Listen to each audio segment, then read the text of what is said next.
right. So good to see you this morning. Chiefs have a rematch for the Super Bowl. So let's hope Friday in Brazil wasn't a prescient foreshadowing of the game today. Hopefully we turn it back around.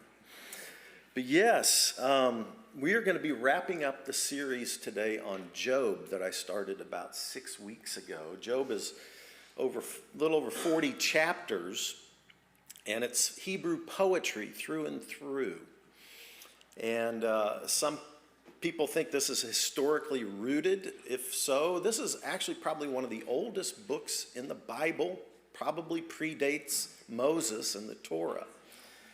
And so Job is either a historical figure, or it could be a lengthy parable done in poetry, like an epic poem. It's raising one of the most difficult questions that humanity has raised throughout its time here on this planet, right? And that is, why do good people suffer? And that's the real heart of this question. You know, Job was a man who loved God, who served God, who had integrity. He had gained wealth, and he used his wealth to care for the poor and the oppressed and the outcast and the marginalized, orphan, the widow. And so he was a man who followed after God's heart. He had a huge family, huge livestock, homes, and all of this. And in the first 2 chapters, we see that there's this play that happens in the heavens. And the adversary, called the Satan, we translate that the adversary or the challenger. The challenger kind of roams around the earth and ends up saying, hey, what about Job over there? I wonder what he would do if he went through a lot of suffering. And it's almost like God in the heavens says, okay, have at it, challenger, go for it. Let's see what happens. And then a very short period of time, by the end of chapter 2, we see that Job loses his wealth. He loses 10 children to death, tornadoes, there's natural disasters, there's thieves and robbers. Just about every kind of thing that can go wrong goes wrong. And then after losing all that, he loses his own health and ends up having scabs and sores all over his body. He's using rocks to scrape off the scab. I mean, it's just the darkest kind of thing that could happen to a human. And then in chapter 3 of Job, we see that Job uses every vocabulary word in the Hebrew language for darkness. And it's just like dark, dark, dark, dark, dark, dark, dark. And he says, it'd been better if I'd never been born. And then he even goes to creatures of darkness and talks about like mythological creatures of darkness, like the swamp monster, but he calls it the Leviathan. And he even raises the Leviathan with his cursing. He was an expert curser, right, in his darkness. But he never cursed God, and he continued to defend his faithfulness. And then his friends come in after all of this. They sit with him for quiet for 7 days, but then they start to speak, and basically what they speak is not all that helpful. It's like, Job, this is all your fault.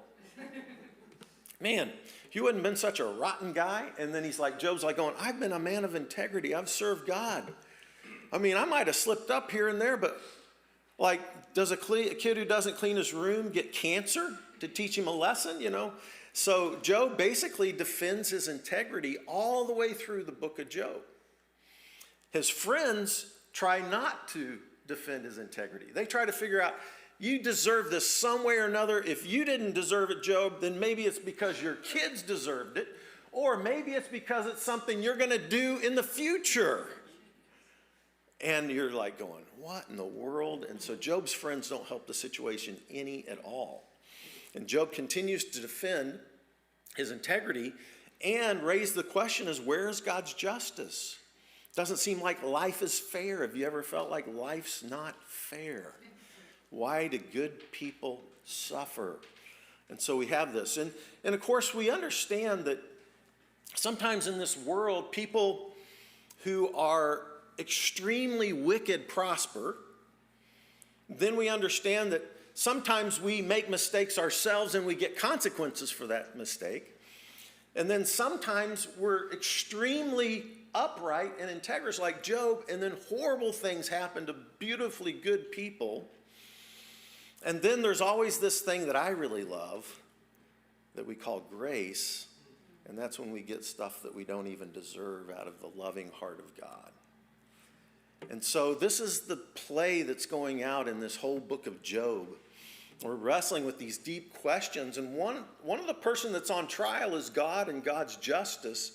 And how can God be involved in a world like this that has so much evil and heartache and desperation? We see this week after week after week in our world. Things were cranked up this week with political violence. We see this stuff over and over. Almost every day, it seems like in America, somebody's shooting somebody.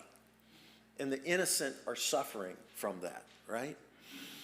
And so these are deep, deep questions. All of us have wrestled with these. And Job is a classic piece of literature. In the end, God speaks.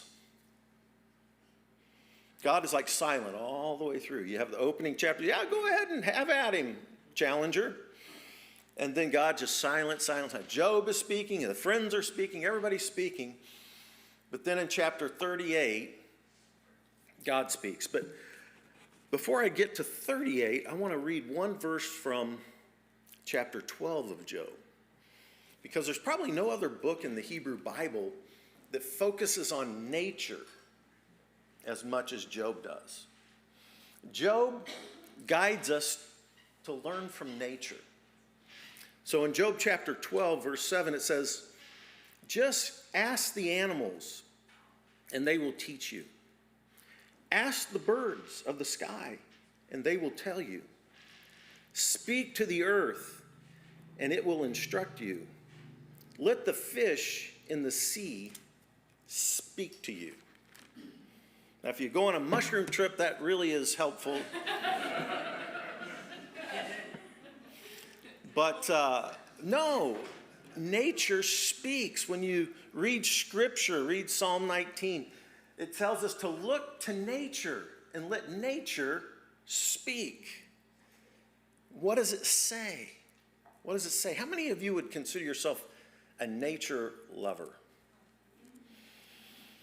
You know, I grew up without any video games and didn't have cell phones, didn't have iPads, and basically we played outside. And I wanted to play outside like all the time. And I love to be outside. I love to be in the woods. I love to find snakes and lizards, and I love to hunt and do all kinds of stuff. I wanted to be outside all the time. My dad has a whistle that he does. I can't do it, but he does his mouth just like, and it's like one of the loudest whistles you could ever hear. And when I was a kid, Dad would step out on the porch when it was dinner time, and he would whistle. Now, I'd be out in nature playing, and all my friends would hear my dad's whistle, but I'd act like I didn't hear it because I didn't want to go home, right? I wanted to keep playing in nature, and I developed that nature, and when I was 14, started camping out, spending the night in tents and fishing and doing all that kind of stuff. And then my parents took me to Colorado when I was about 14 or 15, and I fell in love with the high mountains. Now, I love nature all the way around. I've done ocean surfing, I've done ocean sailing, ocean fishing. I learned how to surf on the East Coast. But my favorite thing is the mountains. I love the high mountains. I love the Swiss Alps. I love the Rocky Mountains all over America. I love the Blue Ridge Mountains, the Appalachians up and down the East Coast. I've been in the mountains of Africa and South America, and I just love mountains all over the world. And you know, it's interesting, what does nature teach us when we look at it? I mean, there's a part of nature that's entirely vicious, wouldn't you say? Like death is a common thing that happens moment after moment after moment after moment. There's vicious kinds of death. In my years in the Rockies, And people always ask me, are you afraid of bears? And people who go to the Rockies, they always want to see bears from a distance. They don't want to be up close. You know, they want to be riding like maybe in a gondola and see one down over there. I have seen bears and encountered bears. I had one in Alaska chasing me out of my fishing hole that I was in. That was a grizzly. I've got that on, I got a little bit of it on video until I dropped my phone and ran out. You're not supposed to run, right? But one time years ago, I was camping out with a friend in the Wind River Range in Wyoming. And the grizzlies, this was back when the grizzly had started coming down into that part of the Rocky Mountains there in Wyoming. And so before we went in and hiked, there were all these signs about grizzly bears. And of course, black bears in the Rocky Mountains will run from you and are afraid of you unless you get between a mama and their cubs, right? But most of the time, black bears out in the wild will run from you. They're scared from you. But grizzlies are a little bit different personality type, right? And so grizzlies, of all the bear mauling things that you ever hear about, most of those happen with grizzlies, okay? So we were hiking up into the Wind River Range, and we did all the precautions. You know, we hung our food, we cooked our food away from the tents. We took our clothes off that we cooked in and hung them up in the bag, and then we put different clothes on so we didn't smell like the food in the tent, because there had been a lot of grizzly spottings in this particular area. Well, I was with my friend who's a pastor in Fort Collins. He can vouch for this story. We set our tent up, went to bed one night, and I had already fallen asleep on my sleeping pad down on the floor. And by the way, I've never taken a gun or bear spray with me for over 50 years, all over the Rockies, all over the world. Never done any of that, okay? But I did have a buck knife that my dad gave me, and I kept it kind of by my side, but that was about it. So I'm laying in the tent, I've fallen asleep, and all of a sudden I hear this, right outside the tent, right by my head, I hear this, like this noise kind of thing. And I kind of woke up and I thought about it for a minute. I thought, must be some raccoon or something, you know, because your hair absorbs smells from the fire, right? And so I thought something was smelling my hair through the thin nylon tent layer. And so I just took my fist like this, and I was kind of half asleep, and I just doubled it up, and I just went boom, like backwards. And it thudded into this soft but heavy thing. And it literally felt like a bear nose is what my brain immediately told me. And my adrenaline just went zing. And I just laid still there, and the bear went completely still too. And I was just like, and I'm at this point I'm still guessing it's a bear, right? And all I could think of was this grizzly just take his big paw and just rip right through the tent. I'm laying next to my friend. So I laid there silently for a minute, and then all of a sudden I punched my neighbor, my friend Randy. And the bear still hadn't moved yet. But there's a bear. He wakes up, and as we laid there in silence, all of a sudden that bear started to move. These are heavy animals, and we're sleeping on the ground. And you remember like the Jurassic Park scene where the dinosaurs shake and like the water shakes, and it felt like the ground was just like vibrating. And this thing, it just moved away, right? Thank God. So the next morning we got up, and of course grizzly bear tracks, and we got up in the morning, and it was like, I punched a bear in the nose. And lived to tell about it. And I have a witness. He will vouch. But I could have died, right? Nature could have ripped me to pieces and had me for a meal. So what do we learn from nature? Well, I want to highlight just a couple of things. Job basically tells us, look at nature and learn from it. And in verse 2 and 3 and 4 of Job 38, God finally speaks. And God says, where were you when I laid the foundations of the earth? Tell me if you know so much. And then it's like the next 3 chapters, it's like God speaking, and Job just responds a little bit. And God just says, like, where were you when this happened in creation? Where were you when this happened in creation? And so the question of where's God when good people suffered actually doesn't ever get answered. But what God does is raise about 77, if you count them, about 77 more questions to answer that question. If you ever hung out with rabbis, this is the way they figure things out. They have a question, and then a good rabbi will ask 20 more questions to answer the question, and then leave you to make up your mind about what's going on, right?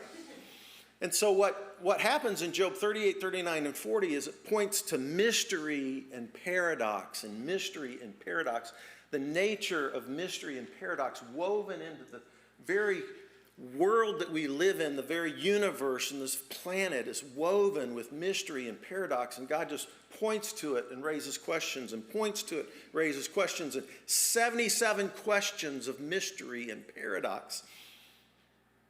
And then the book ends, and Job gets all of his, or much of his blessing restored. But it never really answers the question, it just raises more questions. 77 questions around the one question. Why do good people suffer? When we look at nature, there's fascinating. I love science, always have.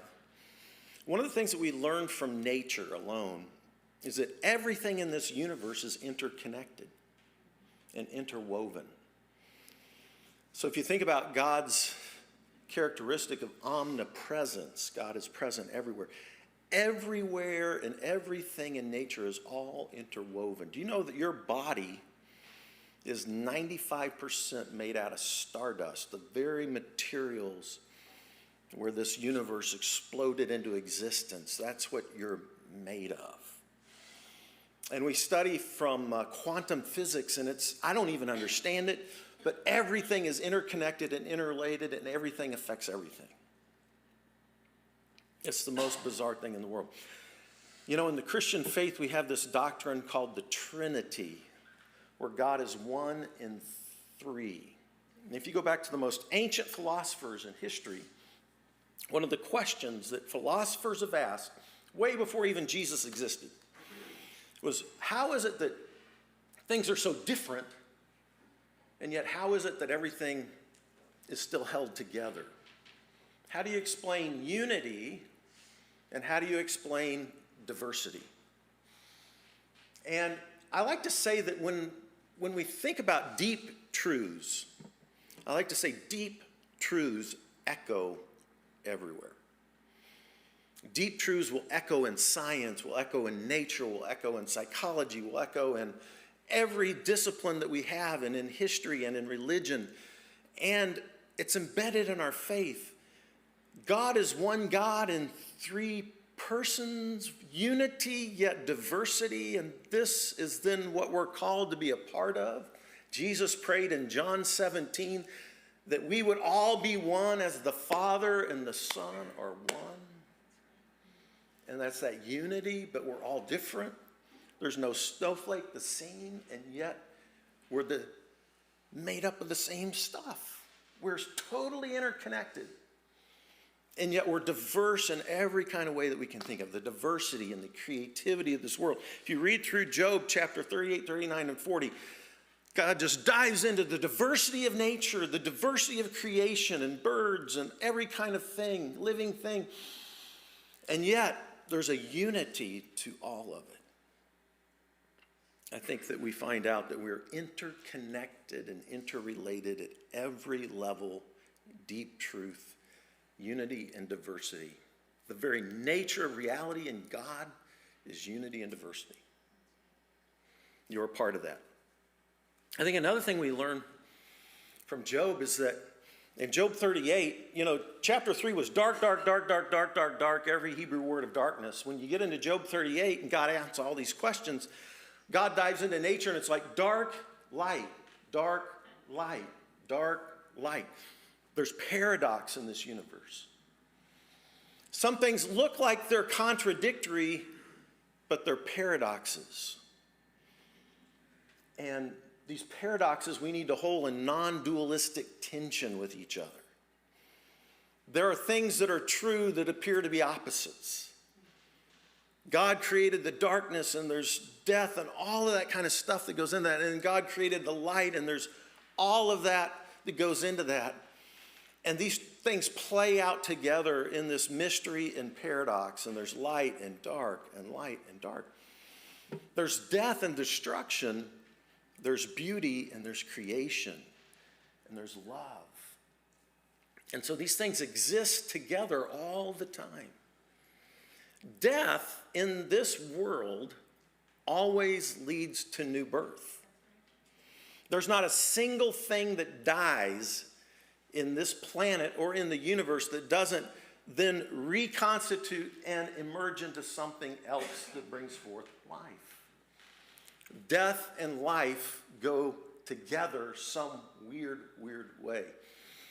Deep truth echoes everywhere. And so at the core of this Christian faith, what do we have? We have a death and resurrection. God infleshed in a human being, bears the cross and the sin, dies, goes to the grave in darkness, cries out with the Psalm of Lament, my God, why have you forsaken me? And then resurrection, new life, new birth. The whys are still there. The questions abound. The mystery and paradox plays out throughout our life. And it's almost like we have a choice when we look at nature. Will we lean into the darkness, which I would even suggest that God is not separate from, but intertwines? But if you think about the worst part of the darkness that leads people into further darkness is fear and violence and hatred and more violence that leads to revenge and more hatred that leads to more revenge and violence that leads to violence. Right now we have a hard time disagreeing with somebody without hating. What kind of work? How many of you have ever lived with somebody and had a disagreement? Do you then take a gun and shoot them? Is this what we've come to, where we have a disagreement and then we lean into hatred and death and destruction and violence and more revenge and more hatred and more violence, and then that just leads to the cycle? Or do we lean into the beauty of nature and how love itself seems to be embedded in every part of nature? Do you know that evolutionary biologists today are actually beginning to teach us that it's not just survival of the fittest? You think about survival of the fittest and death and destruction and fear and violence and hatred and revenge and dominance, and whoever is the most aggressive wins, and then their genes win, all this kind of stuff. But evolutionary biologists today are beginning to discover and lean into this, that actually every species needs community to survive the harshness of the world around us. If you go into these trees that we're surrounded by out here, the trees have root tips, and underneath the ground there's fungi that connects all those root tips. And the trees pick up scents and chemistry through the leaves, and they'll go down through the root tips, and then the fungi will share the information with the other trees, and trees communicate with each other in community. And when one needs more water, they'll share water resources. And when bugs are attacking, they'll put out chemicals through the leaves that ward off those attacks of the bugs. And they communicate together. And we now know that trees survive better together. And if you go into every kind of species, like meerkats, it's a beautiful little documentary on meerkats. You will actually fall in love with these little creatures. They live under the ground. And they help each other, they defend each other, they care for each other. If one goes missing, others will seek out and try to find him. Meerkats survive better together. It's like in the midst of all of the death and the chaos, there's woven into this universe love and beauty and creativity and grace and forgiveness and healing and post-traumatic growth and resurrection. So if you want to learn from nature, why don't we be the kind of people who lean into that part of nature? One of the first bands I listened to as a kid, and then I started picking my own music, was before I got into prog rock. I listened to John Denver. Now, I got to a certain age where I thought, that's a little corny to be into John Denver. But as I grow older, I get back into John Denver. And one of the things I realize about John Denver, that I've loved about John Denver, is his love for nature. Think about Sunshine on My Shoulders, Rocky Mountain High, Sweet Surrender. Think about Country Road as a metaphor. Almost Heaven, West Virginia. Blue Ridge Mountains, Shenandoah Rivers. Life is old there, older than the trees, younger than the mountains, blowing like a breeze. Country roads, nature, God of unconditional love who allows freedom at every level in his creatures, because love is not dominating, love is not forceful, love is allowing humans and all creation to flourish, and yet that freedom can bring about all kinds of stuff, right? But in the midst of all of the death and destruction, there's always the opportunity to choose love, and to choose life, and to choose breath, and to choose forgiveness, and to choose grace and beauty and creativity. And it's like Job doesn't answer any of the hard questions, but he leaves us in this beautiful mystery and paradox and tension of, hey man, how are you going to show up in this world? We need each other. Evolutionary biologists now talk about survival of the friendliest. We need each other.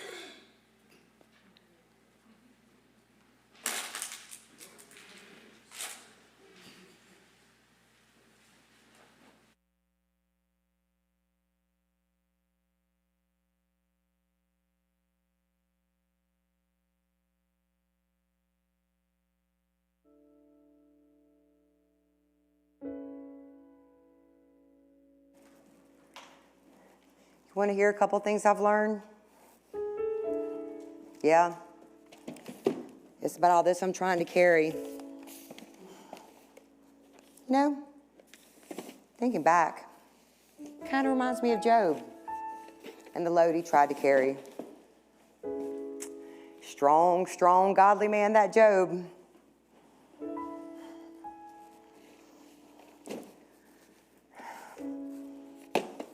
I'm going to share with you a few things so your load doesn't get too much to carry, like mine did.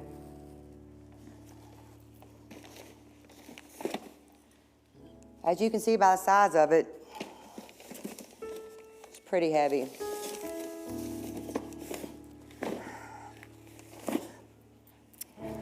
You see, the first thing that I learned is when you carry a load that's heavy, you can't carry it by yourself. It gets too much to bear. You know, I just got tired. I couldn't hold on to it anymore. I just dropped it because I needed to rest.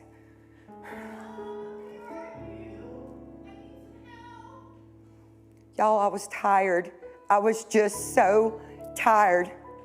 I couldn't hold on to it anymore, and everything started falling out, and I could not keep control. I ruined everything.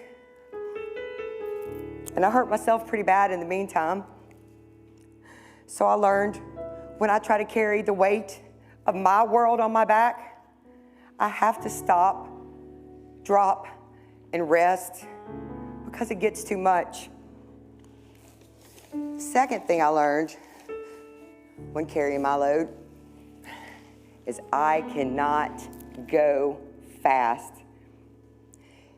If I try to go too fast, I can't. I have to slow down to stay in control. This one time, I carried it way too far, and I got really tired. And I just said, if I can just go faster, if I just work harder, I can finally get rid of all of this on my back, and I'll be done with it. But you guessed right. I had another accident. Not only did I hurt myself, I hurt the people that I love the most. And that was bad. So I've learned when I'm carrying my load, I must go slow to stay in control. The third thing is, when I'm carrying this load and I'm at my maximum weight, I have to keep control of my balance. I must watch every step I take because I'll fall. You know, the more we carry, it gets to be too much. Our life becomes overwhelmed by this weight. Everything and everyone else takes a back burner. This load, you see, it became my life. And everything else, well, you know. But the most important thing I've learned, if you can have someone to share this load with, I can go faster. I need to concentrate less, and I'm not alone. Whether you're dealing with grief, depression, addiction, trauma, or just everyday life gets too much for you, reach out. When someone else is there to share your load, it's much easier. Y'all, Job didn't walk alone, and neither should we. Thank you.